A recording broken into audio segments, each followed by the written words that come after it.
Sa cellphone video na ito, kitang hinabol at inambaan ng isang lalaki ang pampatendan sa isang gasolinahan sa Sampaloc, Maynila noong Biyernes ng hapon. Hawak ng lalaki ang basag na bote. Maya-maya pa, inihagis niya ang basag na bote sa pampatendant bago sumabit sa jeep paalis. Natatakot eh.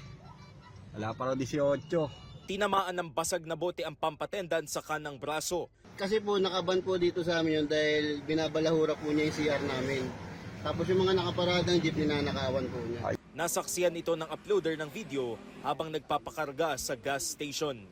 Masyadong matapang yung bata eh. Talagang kahit kami, natakot kami. Talagang palaban na palaban siya eh.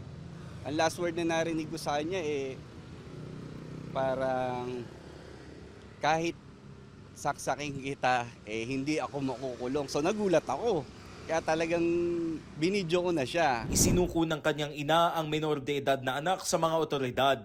Pero sa halip na magpakumbaba, nagbanta pa ang binatilyo.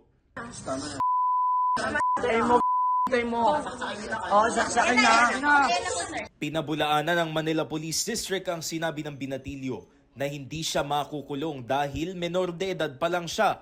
Edad 15 ang lalaki ayon sa MPD. Hindi totoo na hindi ka pwedeng makulong base doon sa edad mo. Depende yun sa gravity ng offense. At pag nalaman na he acted with discernment o alam niya yung ginagawa niya, maaari siyang makulong. Meron tayong ordinansa sa lungsod ng Maynila, yung tinatawag natin na responsible parenting in the city of Manila, kung saan yung mga minor na nai-involve sa paulit-ulit na insidente, yung pang-apat na beses, ang mananagot na rito yung magulang o yung guardian.